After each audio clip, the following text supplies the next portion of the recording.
Laurence Renard. Présente. Roberto Drapon. Présent. Émilie Stella, absent de pouvoir. Slimane Moala. Arnaud Boutier. Il est là. Magali Douce. Présente. Jean Tancerel. Présent.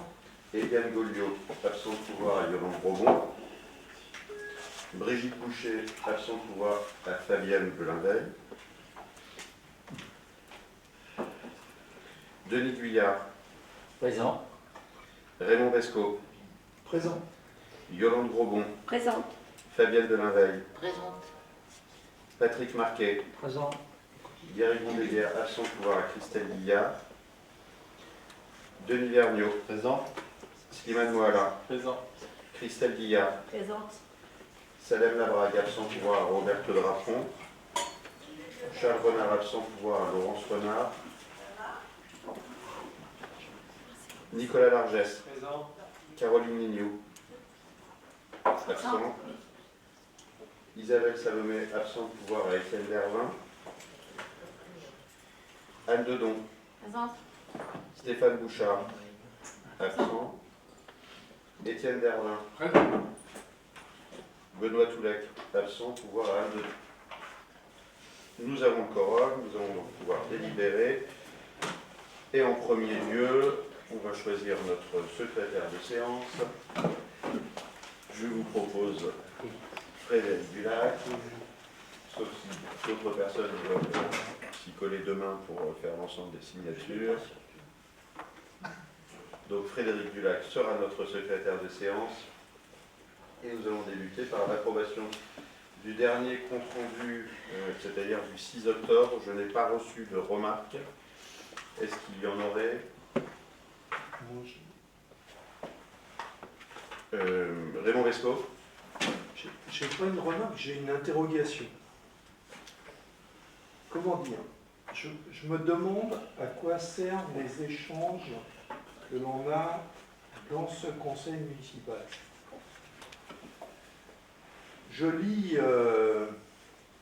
la tribune signée par M. Toulec et Mme Dedon dans le bulletin municipal de décembre, où il est écrit, alors c'est ma cour passe au vert, mes préaux passent au rouge.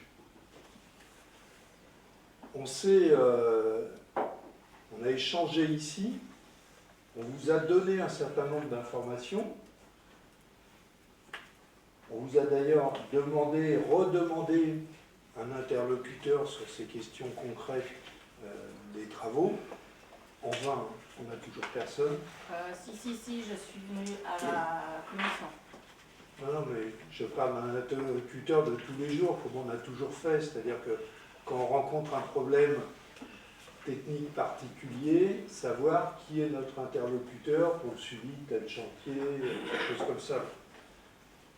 Ce que j'ai toujours fait dans les mandats précédents, ce qu'on avait fait jusqu'à maintenant avec Mme Lignou, ensuite on nous a dit que c'était Stéphane Bouchard, pas de nouvelles de Stéphane, je ne sais pas pourquoi, et je lis dans votre tribune, à votre signature, face aux inquiétudes légitimes des parents, la réponse municipale s'est longtemps résumée à un silence. Vous écrivez ça après que lors de ce conseil municipal, on ait échangé là-dessus. Que je vous ai dit qu'il y a eu 2 mails, que vous-même m'avez dit qu'il était peut-être passé dans les spams. Mais comment osez-vous mentir par écrit à l'ensemble des habitants alors qu'on a eu cet échange ici? C'est intolérable. Sur ces sujets-là, vous pouvez dire ce que vous voulez, qu'on est des gauchistes, voilà, vous pouvez faire de la politique. Aucun problème là-dessus. Mais mentir à ce point-là, alors qu'on a échangé ici, là, vous, en face de moi, et oser écrire ça, c'est inadmissible. Je ne peux pas laisser passer. Parce que ça veut dire que ce qu'on dit ici n'a aucune valeur. Et c'est dans le compte-rendu qu'on va adopter aujourd'hui. On vous a écrit pour vous confirmer tout ça. Vous savez pertinemment que vous mentez en écrivant ça. Je parle pas du reste. Silence gêné, mail incompréhensible, tout est parfaitement compréhensible. Vous n'êtes pas plus bête que moi, sûrement même plus intelligente, j'en ai aucun doute là-dessus. Donc, je m'interroge pour savoir à quoi servent nos échanges, pourquoi on prend du temps à vous répondre, si malgré ces réponses, vous osez mentir par écrit. Qu'on s'emballe dans un échange, qu'on dise des choses, c'est passé dans mes spams, bon, ok. Mais par écrit, vous avez le temps de réfléchir à ce que vous écrivez. Voilà. Je tenais quand même à le dire parce que je trouve ça tellement, dangereux d'attiser les inquiétudes, d'attiser la haine dans un certain nombre de cas, d'attiser la peur, de jouer sur la peur des parents alors qu'on n'a eu aucune remarque de la part des parents, aucune. Et je vous ai déjà dit, on a fait une réunion publique, dans la foulée tout de suite, on a fait un mail tout de suite, on a fait un courrier tout de suite aux parents. On a fait 3, vous le savez.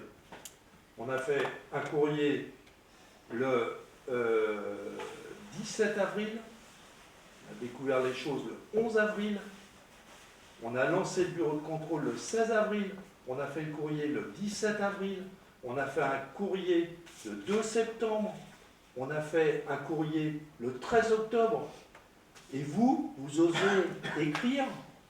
La réponse municipale, c'est longtemps résumé à un silence gêné. Comment vous pouvez oser écrire ça?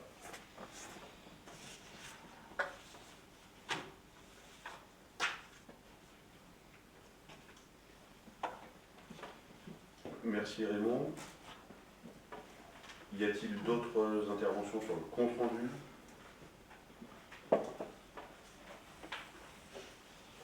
Ok. Je vous ai fait un courrier par rapport à cette tribune, vous avez certainement dû le recevoir et je crois que oui, j'ai mis un copie l'ensemble des membres du conseil municipal.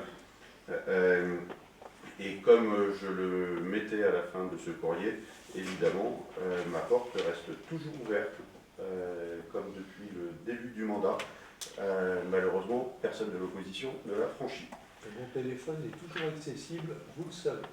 Je vous propose donc de passer à l'adoption de ce compte-rendu. Y a-t-il des votes contre? Des abstentions? Refus de vote? Unanimité? Je vous remercie. On passe ensuite à la modification du tableau des effectifs. Il s'agit donc de faire suite à la fois à des recrutements dans des grades différents de ceux qui étaient occupés auparavant par les personnes qui ne sont plus là, et puis une évolution de promotion interne. Autrement, donc, au niveau des effectifs, nous restons évidemment à effectifs constants. Il s'agit donc de la suppression d'un poste d'adjoint administratif principal deuxième classe et de la création d'un poste d'adjoint administratif première classe, ça sera à compter du 1er janvier. Un poste d'adjoint technique qui est remplacé par un poste d'auxiliaire de puériculture classe normale à compter du 1er janvier, et un poste de technicien territorial qui est remplacé par un poste d'ingénieur territorial à compter du 1er février. Y a-t-il des questions ou des remarques? Je vous propose donc de passer au vote. Qui est contre? Abstention?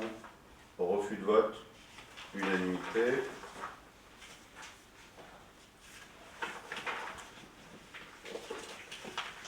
Ensuite, nous avons le contrat groupe d'assurance statutaire. Donc, nous proposons de donner mandat au CIG, c'est-à-dire que arrive à échéance, donc c'était le 10e contrat groupe, donc qui arrivera à échéance le 31 décembre 2026. Dans ce contrat groupe, nous sommes 639 collectivités adhérentes, ce qui représente plus de 44 000 agents. Plus de 46 000 agents au global. Nous proposons tout simplement de nous rallier à la mise en concurrence qui est effectuée par le CIG dans ce cadre-là, pour pouvoir donc, et donc je dois reconduire, vous devez me donner la possibilité de reconduire ce mandat pour pouvoir renégocier donc cette adhésion au contrat groupe d'assurance statutaire qui sera au 31 décembre 2026. Y a-t-il des remarques ou des questions? On passe donc au vote. Qui est contre? Abstention? Refus de vote? Unanimité. Ensuite, en l'absence de Tristan Jacques, donc je vais vous présenter les délibérations qui concernent les finances. La première délibération, c'est une opération d'ordre.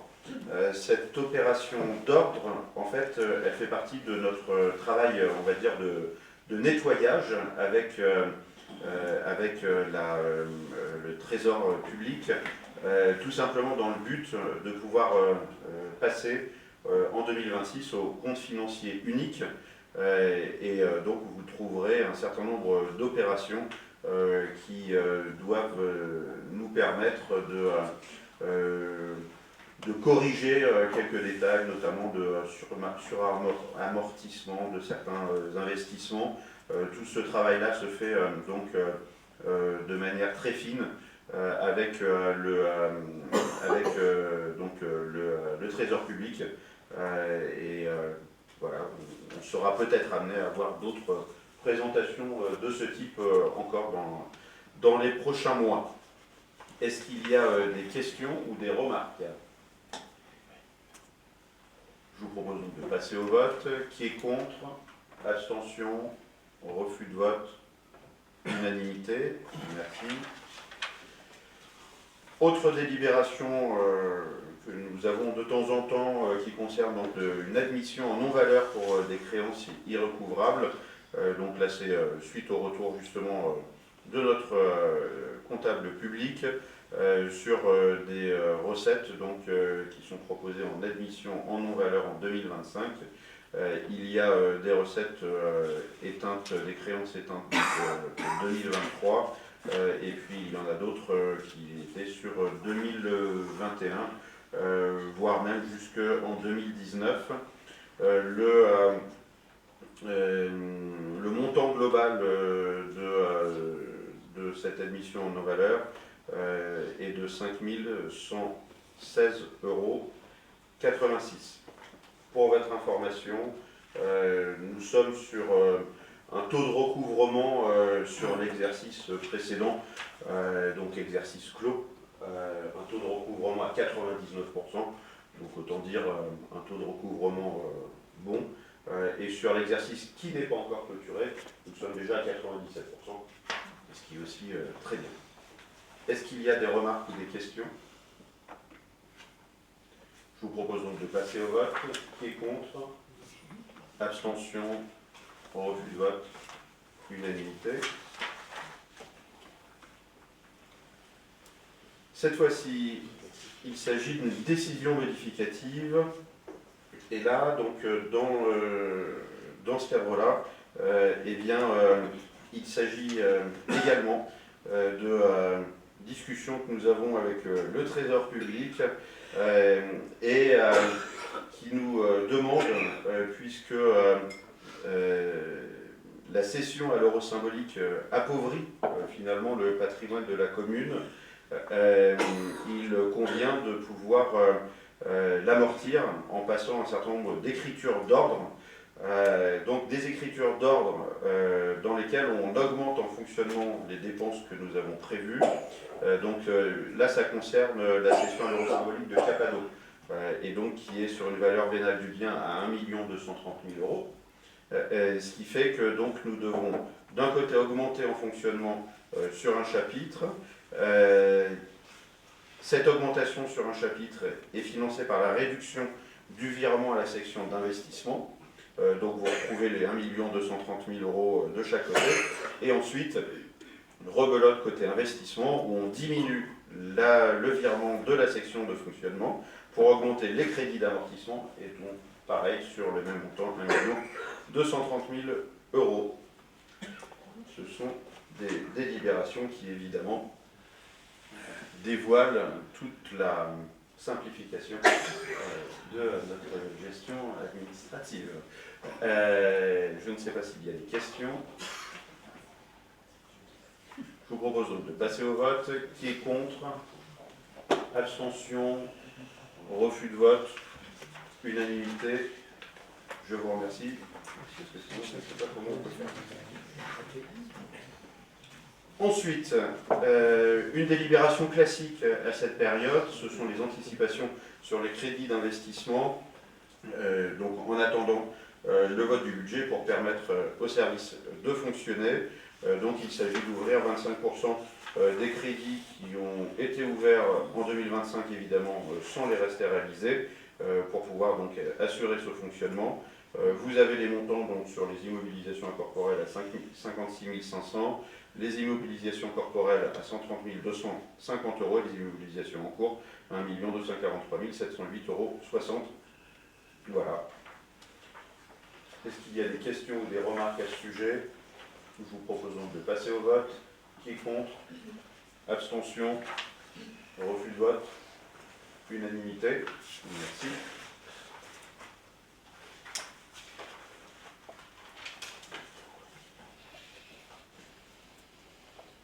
Et la dernière délibération qui concerne les finances, il s'agit donc de redevances pour occupation provisoire du domaine public sur des chantiers des travaux de réseau public, soit transport et soit distribution d'électricité ou de gaz. Vous le savez, donc nous percevons chaque année une redevance d'occupation du domaine public pour ces ouvrages donc, de réseau de transport et de distribution d'électricité et de gaz. Nous percevons donc à ce titre environ 3 000 euros. Et en fait, il s'avère qu'il y a des chantiers de travaux sur des ouvrages donc, de réseau public de transport et de distribution d'électricité et de gaz. Nous vous proposons donc d'instaurer dans ce cadre-là cette redevance pour occupation provisoire qui viendra compléter donc la redevance d'occupation du domaine et elle sera fixée, cette redevance, à 20% justement de la redevance classique d'occupation du domaine public pour ces ouvrages. Ça nous permettra de récupérer un petit peu plus d'argent dans ce domaine. Est-ce qu'il y a des questions ou des remarques? Je vous propose donc de passer au vote. Qui est contre? Abstention? Refus de vote? Unanimité. Je vous remercie.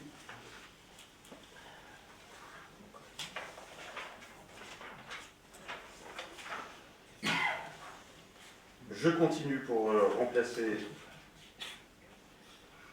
Émilie Stella qui ne peut pas être présente avec nous ce soir sur deux délibérations. Et donc la première concerne la subvention de voyage organisée par le collège Albert Einstein dans le cadre du projet Mémoire et Citoyenneté. Rappelez-vous, nous avions décidé d'accompagner fortement le séjour mémorial qui a été organisé l'année dernière, enfin en début de cette année au final, mais on avait voté la subvention auparavant. Donc c'était un séjour au camp de Auschwitz-Birkenau. Et nous avons discuté avec le collège qui a fait le bilan de ces deux voyages scolaires en début d'année et qui a souhaité pouvoir continuer donc pour l'ensemble des classes de 3e, comme donc sur la dernière période scolaire. Et évidemment, nous leur avons proposé de continuer de la même façon l'engagement de la commune dans ce cadre-là. Et cette année, en raison des turbulences internationales que nous pouvons connaître, il a été choisi de partir sur un autre lieu, et donc sur le camp de concentration de Struthof, et en passant donc par le mémorial de Verdun, la ville de Strasbourg et le Parlement européen. Ces séjours-là auront lieu en avril, toujours sur 3 jours. Et donc nous proposons de participer au financement de ces voyages en prenant en charge le coût des 8 accompagnateurs du collège, donc à savoir un montant de 2 392 €, puisque le montant de leur participation ne peut ni être financé côté éducation nationale, ni être réparti entre l'ensemble des élèves participants pour le paiement. Et il est hors de question que les enseignants dans le cadre professionnel aient à financer eux-mêmes leur séjour. Il y aura également, comme l'an passé, 4 accompagnateurs mairie qui pourront se joindre donc à l'effectif d'encadrement, mais là-dessus donc sans financement de la ville, et ils participeront personnellement au financement de ce séjour comme l'an passé. Est-ce qu'il y a des questions? Je vous propose donc de passer au vote. Qui est pour? On va changer un petit peu. Alors pour vérifier, contre, abstention, refus de vote, unanimité. Je vous remercie.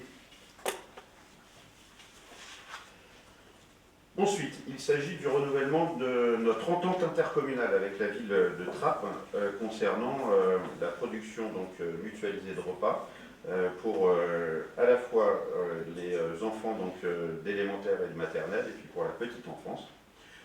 Nous avions donc signé une première convention en juin 2023, un avenant donc en 2024 et aujourd'hui donc il est proposé de pouvoir renouveler donc, cette entente.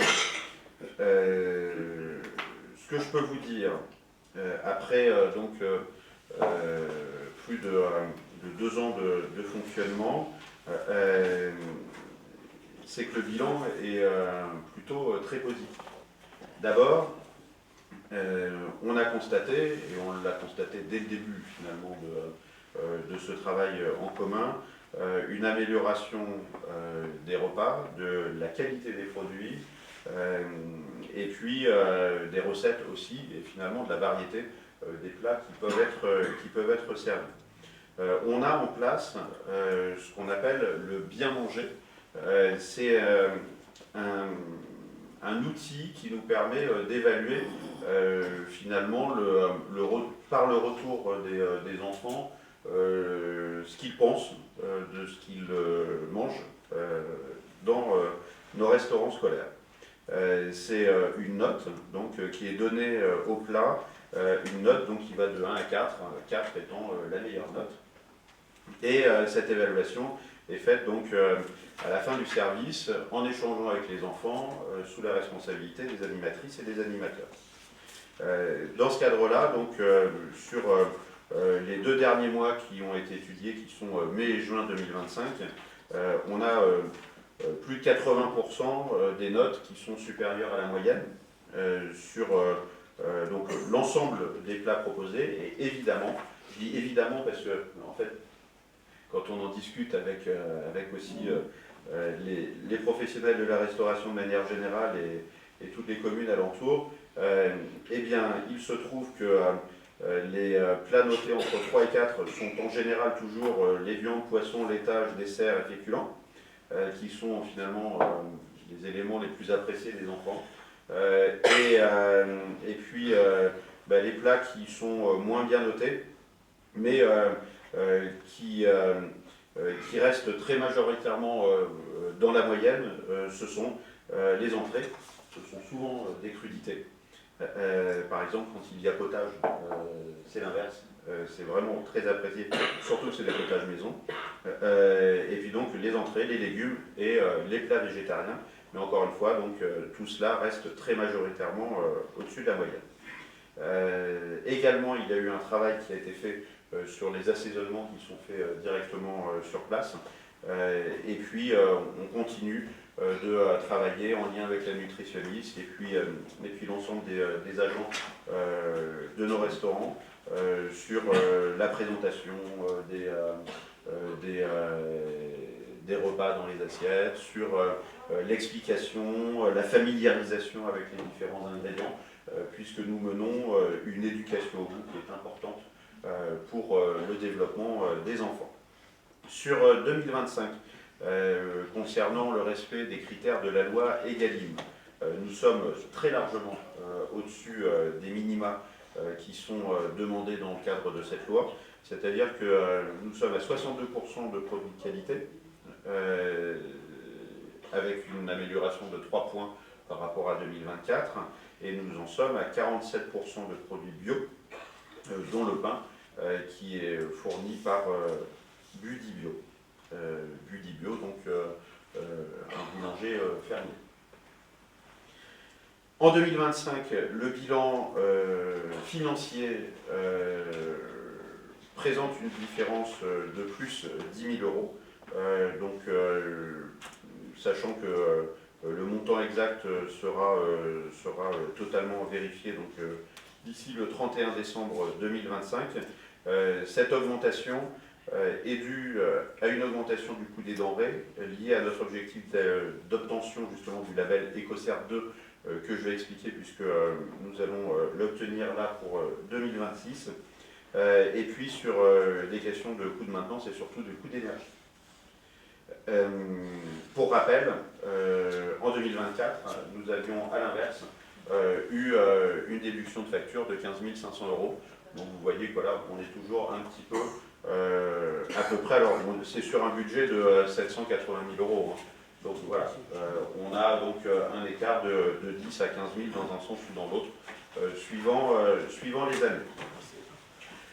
Les évolutions pour l'année prochaine, il y en a deux importantes. La première, c'est qu'il y a eu un nouveau marché de denrées qui débutera à partir du 1er janvier 2026 et qui va donc permettre de respecter plus encore les objectifs et totalement les objectifs du label Ecocert 2 et de conforter notre pourcentage de produits bio et labellisés et notamment qui va nous permettre à présent de travailler plus avec de l'ultra local. Par exemple, sans faire de publicité, des yaourts qui proviendront donc de la ferme de Villetin ou de la ferme de Tremblay.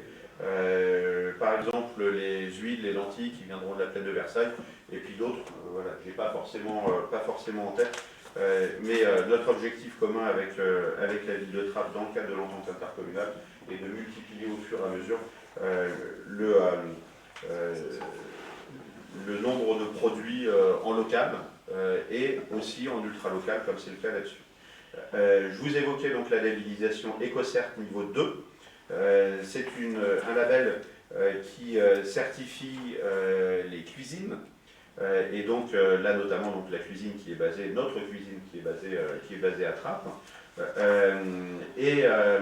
Nous devons nous engager donc à respecter à la fois des critères environnementaux qui vont plus loin que la simple confection des repas, puisque cela intègre la question des déchets, la question de la réduction de l'empreinte carbone, et vous voyez l'inclusion de l'ultra local dans ce cadre-là, mais également la traçabilité des pratiques, au-delà de la traçabilité des produits.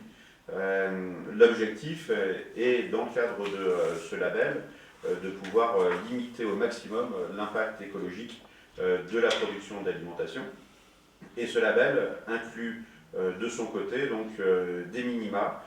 Pour le bio, c'est 40% et 50% aussi de cuisine faite à partir de produits bruts, c'est-à-dire de ce qu'on peut appeler le fait maison, ce qui est particulièrement intéressant pour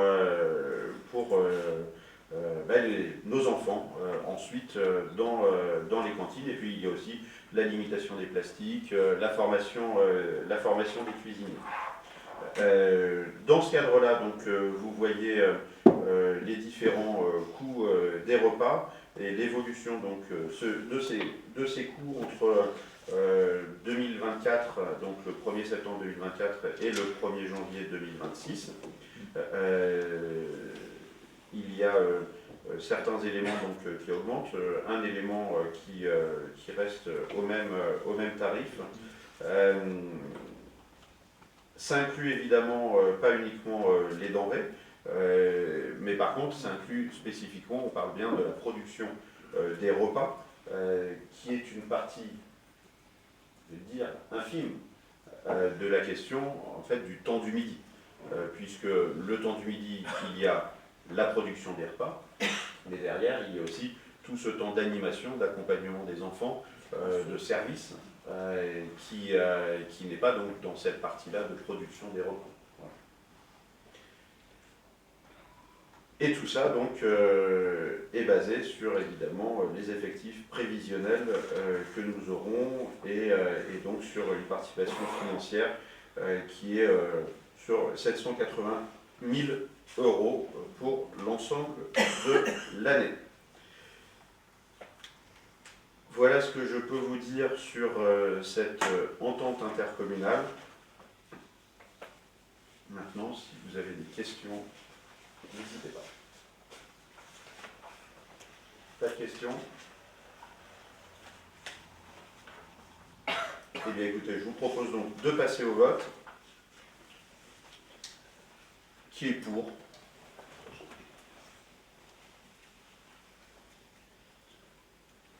Alors, abstention, 2 abstentions, refus de vote, contre. Je vous remercie. 2 abstentions.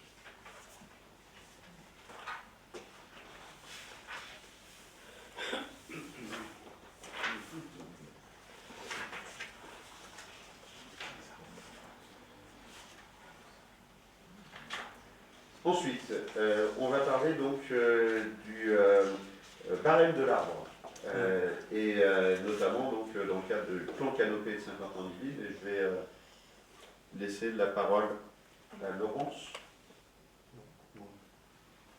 Ah, c'est comme tu veux. Laurence, allez, voilà. Donc il s'agit du plan canopé qui est mis en place par l'agglomération de Saint-Quentin-du-Vide. Ce plan canopé concerne le patrimoine arboré de l'agglomération mais aussi des communes. Et avec notamment un travail très intéressant avec une cartographie qui est disponible par commune, qui va l'être parce que c'est en cours de finalisation, qui permet d'identifier les secteurs où il y a un manque de patrimoine arboré en croisant des indices d'exposition au soleil, l'ombre portée des bâtiments, l'ombre portée des houppiers, c'est-à-dire le volume des branches et du feuillage des arbres, et puis la nature des sols, et aussi le niveau de vulnérabilité des populations s'il y a présence de personnes âgées ou d'enfants en bas âge sur les espaces publics. Ça concerne évidemment tous les espaces piétons, les trottoirs, les parcs, les sentiers, dans l'espace urbain. Donc on a une cartographie qui nous permet de savoir où il y a des manques. Donc ça c'est un volet. Et l'objet de la délibération ce soir, c'est un autre volet qui s'appelle effectivement le barème de l'arbre, qui comprend un barème sur 2 aspects.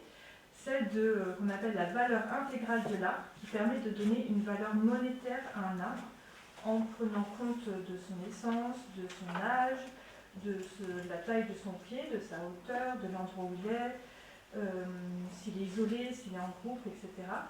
Il y a une quinzaine de critères. Et ce qui nous intéresse particulièrement ce soir, c'est l'autre barème, qui est le barème d'évaluation des dégâts causés à l'arbre. Et là, en fait, c'est par rapport à la valeur initiale dont je viens de vous parler, c'est pareil en valeur monétaire, la valeur de la blessure. Donc que ça concerne le tronc, les branches ou les racines, en fonction de l'importance de la proportion que représente cette blessure. Du coup, on a une valeur attribuée aux dommages causés. Et ça vise le patrimoine des arbres qui pourrait être touché lors de travaux sur la voirie ou de travaux sur une opération de particulier avec des promoteurs.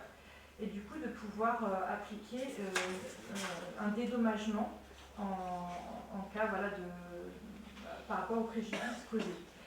Effectivement, c'est un peu pour aller à l'encontre de c'est juste une blessure à l'écorce, c'est pas très grave, et puis dans 5 ou 6 ans, l'arbre il est mort finalement, donc on a perdu l'intérêt de l'arbre.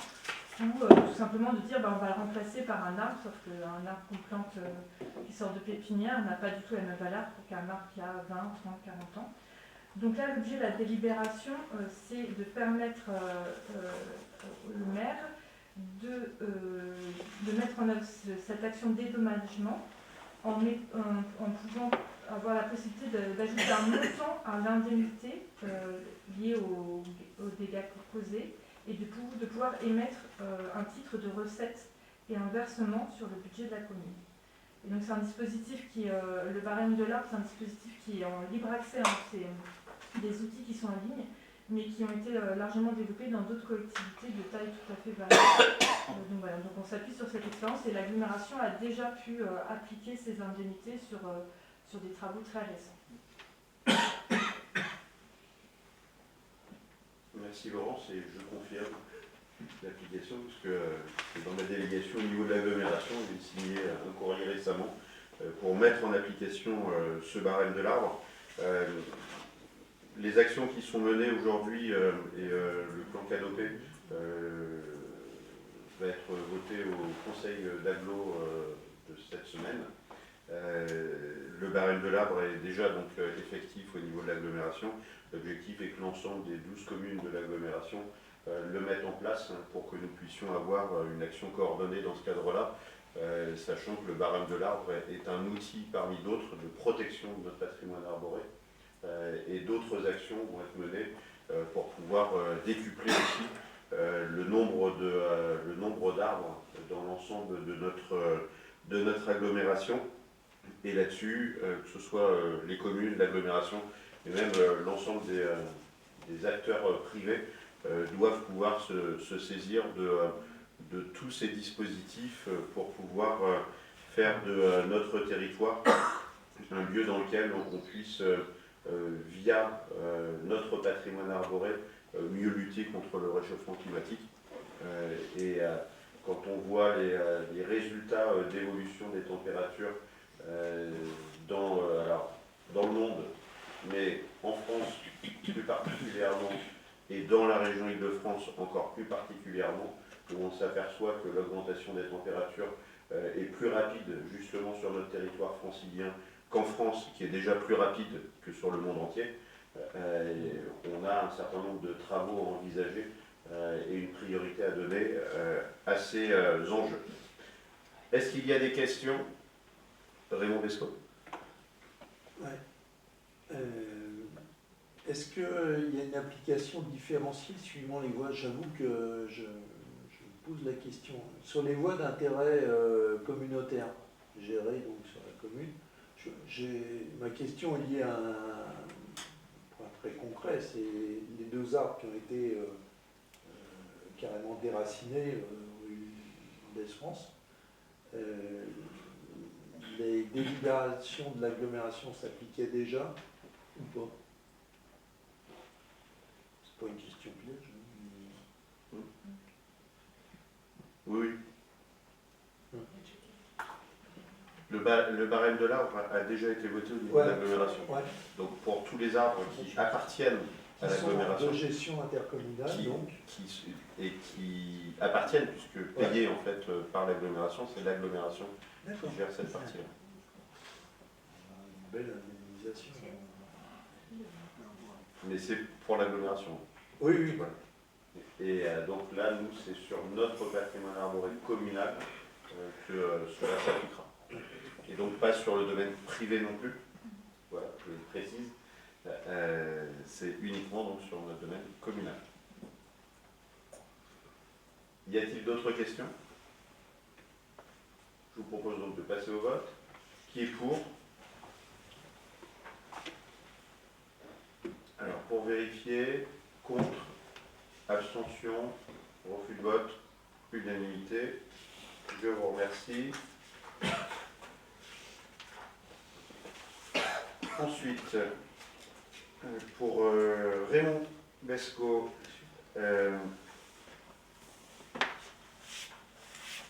une question de transfert temporaire de maîtrise d'ouvrage avec le département.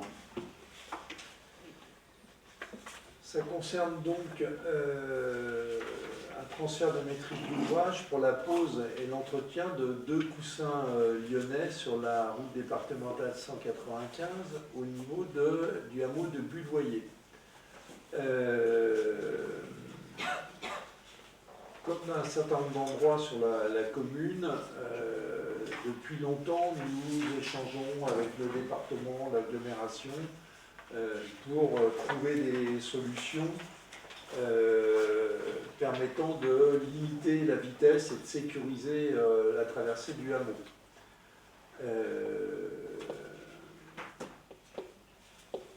Pour ce qui est de notre capacité à faire, quand les gens roulent vite dans des états où ils ne sont pas en état de rouler, on peut toujours faire tout ce qu'on veut. Ils continueront à aller sans plafonner le mur de la ferme de Buloyer. Mis à part peut-être une déviation qu'on a redemandée, je ne vois pas bien comment on pourrait éviter ça. Ceci étant, nous avons réuni 2 fois les habitants de Buloyer. On a même envoyé un questionnaire aux habitants.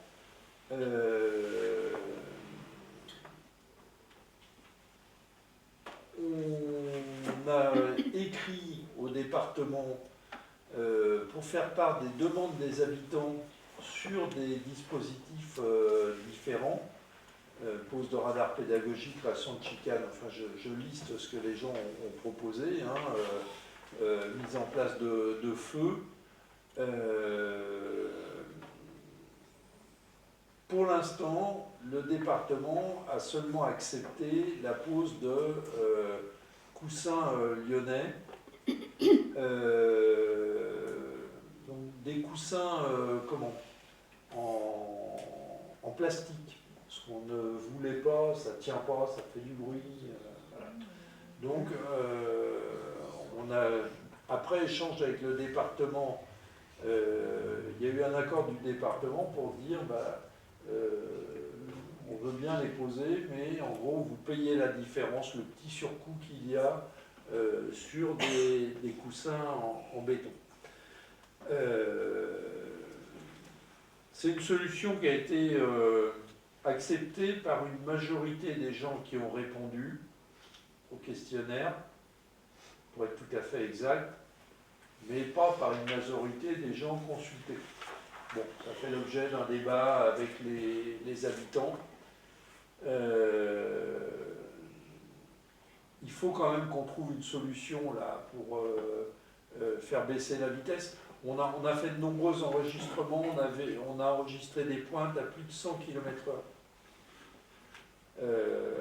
Alors qu'on est à 30 depuis le classement en agglomération, puisque ça fait l'objet de longs débats avec le département, donc pour le classement en agglomération de Buloyer, donc, ce qui nous permet de classer à 30.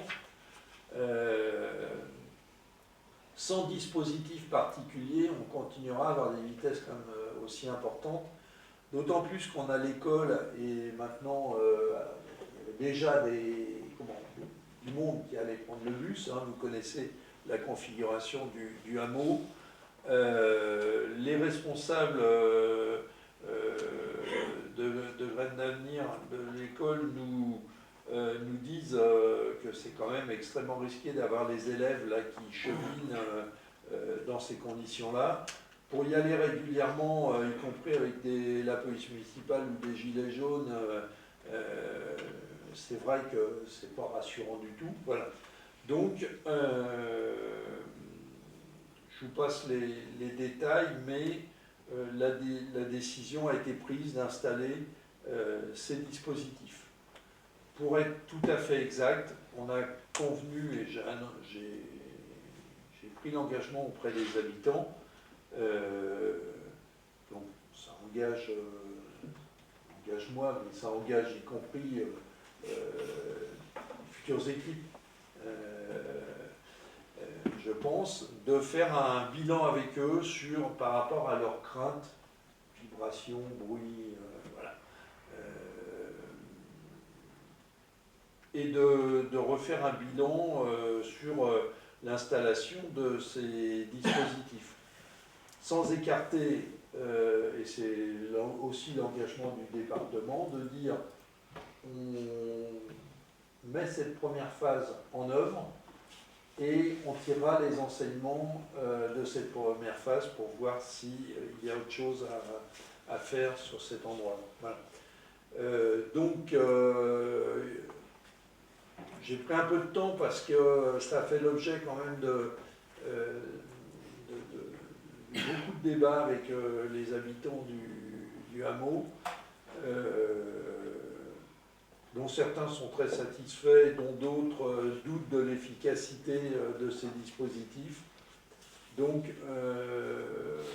il est proposé d'autoriser le maire à conclure cette convention de transfert temporaire de maîtrise d'ouvrage et de partenariat financier entre la commune et le département des Yvelines, avec une installation qui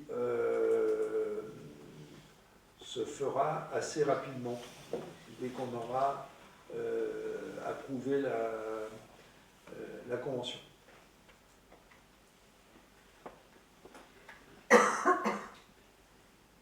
Merci Raymond. Y a-t-il des questions ou des remarques? Alors moi je tiens à saluer le travail fin et pas facile au quotidien de vérification des vitesses de circulation, de lien avec les riverains, d'aller-retour avec les riverains pour pouvoir proposer les solutions les plus adaptées, les plus acceptées aussi, parce que on le voit bien, et c'est pas le premier endroit où il y a ces discussions et des propositions d'aménagement liées à la réduction de la vitesse. Et bien souvent, tout le monde veut des ralentisseurs, mais surtout pas devant chez soi, par exemple. Et ce dialogue en continu permet justement d'adapter les dispositifs de la meilleure des manières. Et c'est particulièrement important pour pouvoir à la fois régler les problématiques, à la fois s'assurer aussi qu'il y a des problématiques, puisqu'entre le ressenti parfois de vitesse et la réalité sur le terrain, c'est pas forcément la même chose. Et donc le contrôle des vitesses que nous faisons en préalable à plusieurs périodes permet aussi parfois de relativiser finalement la situation.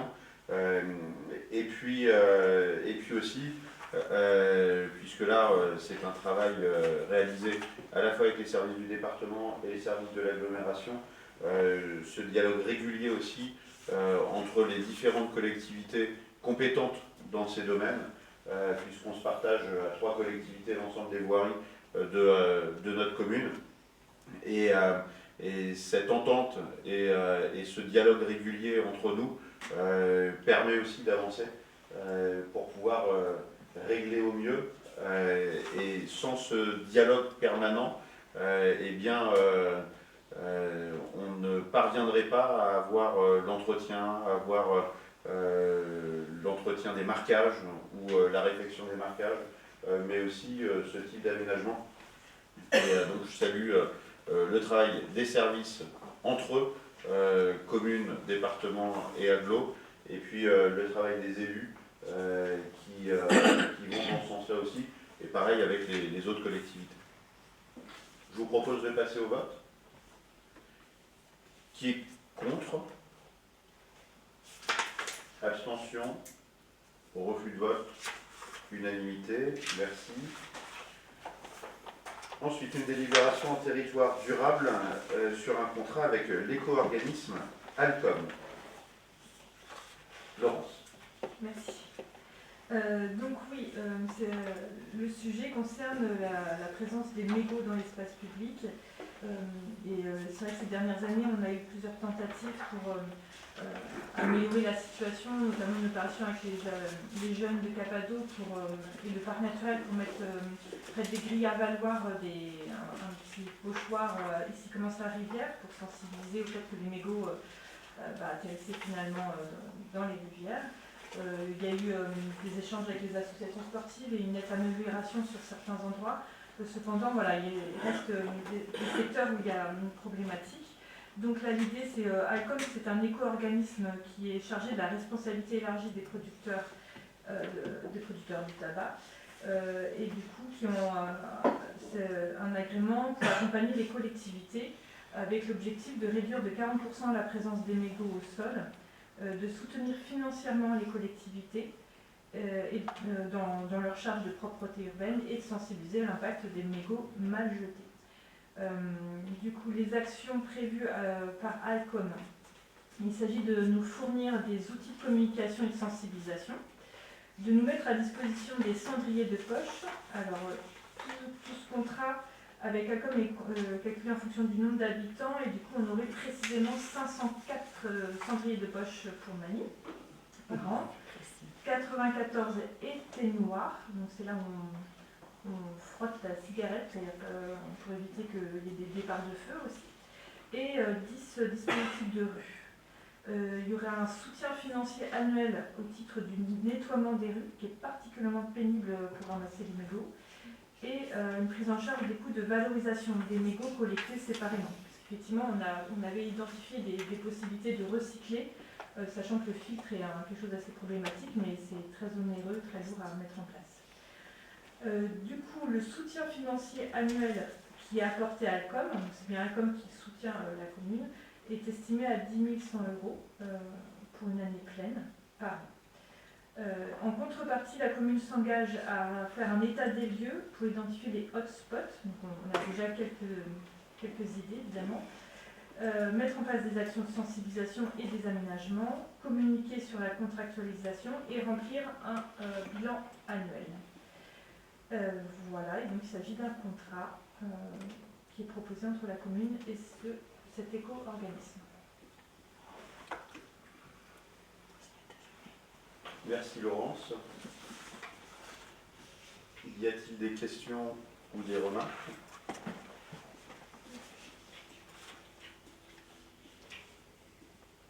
Eh bien, je vous propose de passer au vote. Qui est pour? Pour vérifier. Abstention. Refus de vote. Contre. Unanimité. Merci, ça va pouvoir nous aider à avancer sur ce sujet important au niveau environnemental, au niveau de la salubrité publique aussi, et qui, comme tu le dis, est particulièrement difficile. Et on le voit dans les actions qui ont pu être entreprises je n'arrive jamais à le prononcer, Clean Up World Clean Up Day. C'est particulièrement cette question des mégots qui aujourd'hui est prégnante par rapport à la propreté de nos espaces publics. Nous passons à présent à une délibération que va nous présenter Jean concernant la dénomination d'une nouvelle voie. Merci Monsieur le maire. Donc effectivement, ça concerne une nouvelle voie qui s'inscrit dans le cadre des constructions à Comberville. C'est un projet qu'on a évoqué déjà ici, peut-être pas au dernier conseil, mais celui d'avant, puisqu'on a garanti un prêt qui était consenti fait par comment on appelle, je trouve le mot là, la structure associative, la coopérative. Oui, la foncière. La foncière auprès de... Et on a donc garanti ce prêt auprès de la Caisse des dépôts.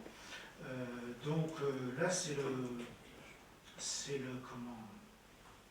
l'architecte qui nous saisit, donc très en amont, puisque ce ne sera pas livré avant 2027, mais déjà il nous saisit. C'est l'architecte du promoteur, Palladio, pour qu'on donne un nom à cette voie. Vous avez un petit croquis, la délivre est assortie d'un petit croquis du cadastre qui voit un peu le circuit que fait cette voie intérieure pour desservir les prochaine construction. Et comme toujours, ce n'est pas la première fois, hein, ça fait partie de nos obligations. On doit clairement identifier ces localisations pour les services publics, notamment de santé, SAMU, mais aussi de sécurité, gendarmerie, pompiers. Alors, conformément là aussi à nos usages, le comité consultatif culture a été saisi de la demande et avec le service culturel, ensemble, ils ont travaillé et sont arrivés à exhumer un immortel en quelque sorte. C'est un certain monsieur Marin Leroy de Gomberville. Et peut-être que, Arnaud, tu sauras en dire plus sur sa biographie, qui il était, où il a vécu exactement et quand. Je crois que c'est au tout début de l'Académie française, en fait, c'était un des premiers. Alors oui, merci Jean. En fait, c'est grâce donc, aux recherches effectuées par le service de l'urbanisme qu'on a retrouvé le nom de Marin Leroy de Gomberville, un nom qu'on avait oublié tout simplement. Donc il serait né, alors je dis bien probablement, il serait né à Paris. Mais suivant certaines sources, en particulier des écrivains l'ayant côtoyé, en fait, il serait peut-être né à Manille-les-Hameaux ou à Chevreuse. Alors, plusieurs auteurs de la fin du XVIIe le font naître à Chevreuse, et en particulier à Gomberville, qui à cette époque était un écart de Chevreuse. Et pour la gestion civique, c'était Chevreuse qui gérait, mais pour la paroisse, il relevait de Manille-les-Sarres. Et comme vous le savez, Manille-les-Sarres est devenue en 1788 une ville qui s'appelle Manille-les-Hameaux. Donc c'était en fait... alors je tiens à remercier M. Philippe Luez, qui est l'ancien conservateur de Port-Royal-des-Champs, pour son expertise à ce propos, qui nous a permis de mieux comprendre la controverse sur son lieu de naissance. En fait, on n'a jamais retrouvé son certificat de naissance. Donc il y a toujours un doute, et on ne sait pas à qui il va profiter. C'était le fils d'un buvetier de la Chambre des comptes. Donc un buvetier, hein, c'est quelqu'un qui tient une buvette, et à l'époque ça vendait du vin. Hein. Et il a écrit à l'âge de 14 ans un recueil de poésie. Et il a publié son premier roman à 21 ans. Et une fois n'est pas coutume, on va lui rendre hommage ce soir, et je vais vous déclamer un de ses poèmes. Et oui, hein, il passe plein de choses. Olympe, lève-toi, déjà l'aube est levée. Vois comme dans les airs exsème le jour. Déjà dans le ruisseau, Diane s'est lavée, et déjà le soleil a commencé son tour. Tout notre bois soupire après ton arrivée, ces oiseaux comme moi racontent leur amour. Quelle extrême rigueur tient ton âme privée des plaisirs que le ciel espand en ce séjour. Déjà le cerf qui brame après celle qu'il aime, contrefait dans ses bois ce que je suis moi mesure. Olympe, viens le voir, le voilà qui la tient. Tu te lèves, ma belle, ô Dieu, quelle est humaine. Je vois dedans ses yeux l'amour qui l'entretient, des douceurs dont sa main doit couronner sa peine. Donc ça, c'est un de ses poèmes les plus connus. Donc c'était un écrivain français du XVIIe. Il était un des représentants du roman baroque. Ses œuvres majeures sont La Charité, publiée en 1621, c'est-à-dire à l'âge de 21 ans. Et Paul Alexandre, ça a pris plus de temps, puisqu'il lui a fallu à peu près 5 ans pour en accoucher, jusqu'en 1637. Ça mêle des aventures exotiques et des réflexions morales, et ça annonce le roman psychologique. Converti au jansénisme dans la seconde partie de sa vie, il se consacra à des écrits religieux et moraux. C'était un grand ami de Robert Arnauld d'Andilly et de la famille Arnauld en général, et il adopte très tôt les idées de Port-Royal. Il semble aussi qu'il ait fréquenté les salons de la famille Rochefoucauld-Liancourt, eux aussi très proches des angélistes de Port-Royal. Jean Chapelain a dit de lui qu'il parlait très purement sa langue, et les romans qu'on a vus de lui en sont la preuve. Il incarne la transition entre la littérature baroque et les préoccupations classiques marquant durablement l'histoire des lettres françaises. Et puis il y a un rôle très important, insoupçonné. Il a eu un rôle très important vis-à-vis de l'Académie française. Il fut l'un des membres fondateurs de l'Académie en 1634, et occupa lui-même le fauteuil numéro 21. Il contribua à la rédaction des statuts de l'Académie et au plan du dictionnaire, affirmant la mission de fixer et de purifier la langue française. Il prononça le 9e discours de l'Académie, qui s'intitulait que lorsqu'un siècle a produit un excellent héros, il s'est trouvé des personnes capables de le louer. Tout un programme. Et puis il organisa des séances chez lui et lança un débat sévère en proposant de supprimer la conjonction car de la langue française, ce qui a suscité une vive controverse. Il est mort en 1674 à Paris, et donc il est né en 1600, mais on ne sait pas si c'est à Paris ou à Manille-la-Jolie. Voilà ce que je pouvais dire de Marin le roi de Gomberville, dont on propose de donner son nom à une rue, imaginez où, à Gomberville. Je crois qu'on peut applaudir pour le poème. Merci pour lui, hein, parce que moi j'y suis pour rien.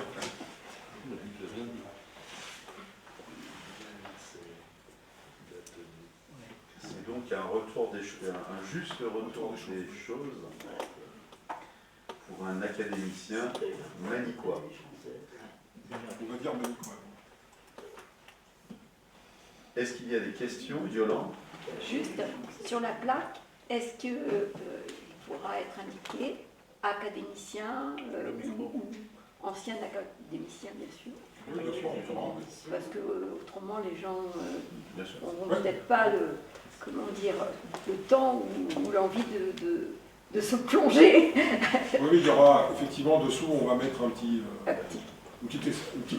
On va mettre dessous effectivement une petite notice explicative. Moi, je n'arrive pas à le faire marcher, je crois. Voilà, toute la difficulté va être de condenser sur la plaque de rue le poème. Oui, on verra si on va mettre le poème, mais bon. Je précise également dans les recherches, et ça serait intéressant de les poursuivre, parce que donc, à Gomberville, donc a priori il y a sa maison. Maintenant, il faut réussir à trouver laquelle, car il y a un doute. Et donc il faut que nous puissions, j'essaie de ne pas utiliser carte, il faut que nous puissions lever le doute. Pardon, voilà. Investiguer. Et écrire un poème sur la façade. Il faut trouver la maison d'abord. On pense en être proche, mais il y a encore... nous devons voter. Je vous propose donc de passer au vote sur la dénomination de cette voie. Qui est pour?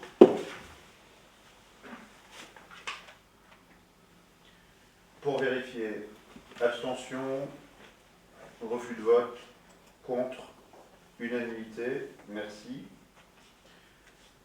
Dernière délibération.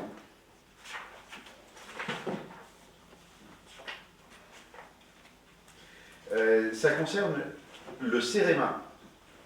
Donc le CEREMA qui est un organisme qui accompagne les collectivités en ingénierie, en ressources, et notamment pour favoriser l'innovation sur l'ensemble de nos territoires et aider en expertise technique sur de nombreux sujets.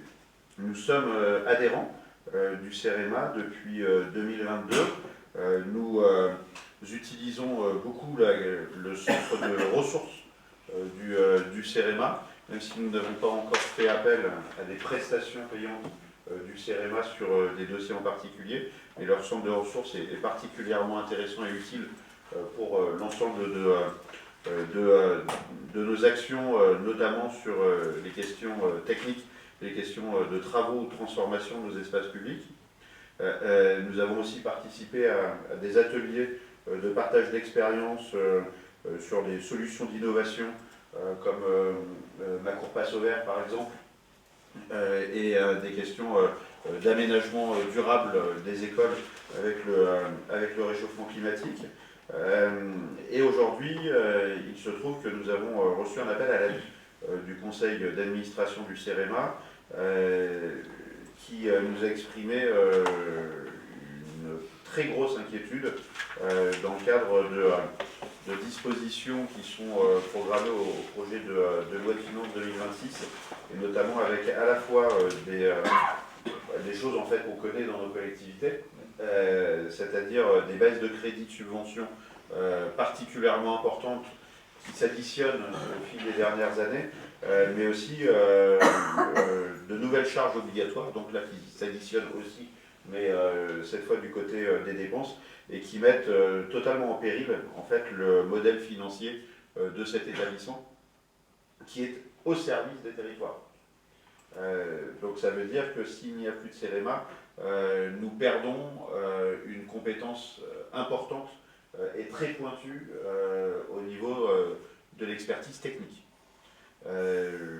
Donc à l'appel du conseil d'administration du CEREMA, nous vous proposons donc de voter ce soir cette motion de soutien pour pouvoir leur transmettre, sachant donc que c'est une motion de soutien à leur demande. Est-ce qu'il y a des questions ou des remarques à ce sujet? Je vous propose donc de passer au vote. Qui est pour? Pour vérifier, abstention, refus de vote, contre, unanimité. Je vous remercie et nous allons leur transmettre. Nous avons terminé l'ordre du jour. Il reste les listes de décisions municipales. S'il y a des questions, eh bien, nous clôturons ce conseil municipal. Si nous ne nous retrouvons pas, nous ne revoyons pas, je vous souhaite de très bonnes fêtes de fin d'année. Et nous nous reverrons le lundi 5 janvier à partir de 18h30 à la Maison de l'Environnement pour les vœux à la population, la cérémonie des vœux de la commune. Voilà. Merci à vous et bonne fin de soirée.